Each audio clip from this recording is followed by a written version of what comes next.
حضور علیہ السلام کے میلاد کو منانے کا صرف یہ رنگ اور آہنگ ہی نہیں کہ ہم جھنڈیاں لگائیں، چراغاں کریں اور گلیوں کو سجا دیں۔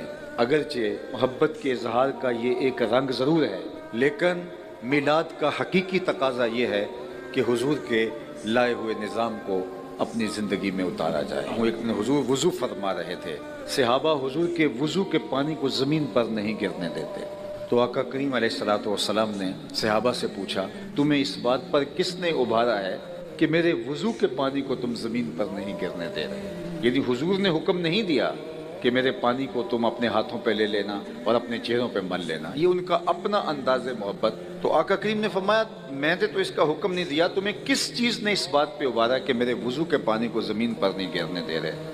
تو انہوں نے کہا، اللہ اور اس کے رسول کی محبت نے۔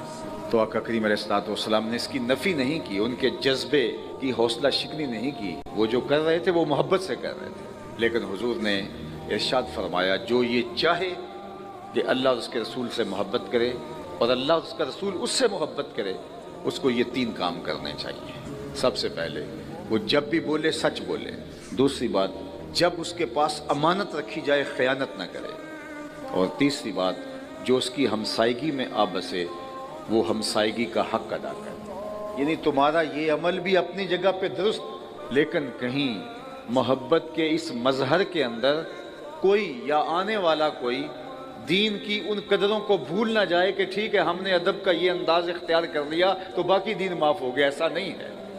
تو فرمایا کہ اگر تم یہ چاہتے ہو تمہارا یہ کام بھی اسی مقصد کے لیے، اللہ اس کے رسول کی محبت کے لیے، تو پھر تمہیں میں تاکید کرتا ہوں کبھی جھوٹ نہیں بولو گے، کبھی ہمسایوں کے حقوق پامال نہیں کرو گے، اور کبھی امانت میں خیانت نہیں کرو گے۔ تو اگر ہم آقا کریم سے محبت کرتے ہیں تو محبت کا تقاضا یہ ہے، صادق اور امین نبی کی امت سچ اور امانت کو اپنے ہاتھ سے نہ جانے دے۔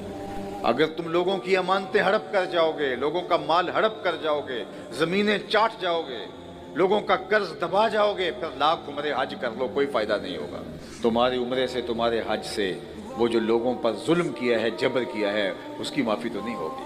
تو اس لیے ہمارا دین ہمیں کیا کہہ رہا ہے کہ اپنی زندگی کو خوبصورت بناؤ، اور آخری بات کہ ہمسائے کے ساتھ سلوک اچھا کرو، اور ہمسایہ 40 گھروں تک ہوتا ہے۔ اگر ہم اپنے ہمسائے کے ساتھ اچھا سلوک کرنے کی ٹھان لیں تو ایک صالح معاشرہ تشکیل پاتا ہے جو جنت نما معاشرہ ہوگا۔ لیکن جب ہم سمجھتے ہیں کہ ٹھیک ہے ہمسایہ دکھ میں ہے تو رہے، ہم عاشق رسول ہوتے ہیں، ہم بہت پکے مسلمان ہیں، تو میاں نہیں، ایسا نہیں ہے۔ ہمارا دین ہم سے عمل کا تقاضا کرتا ہے۔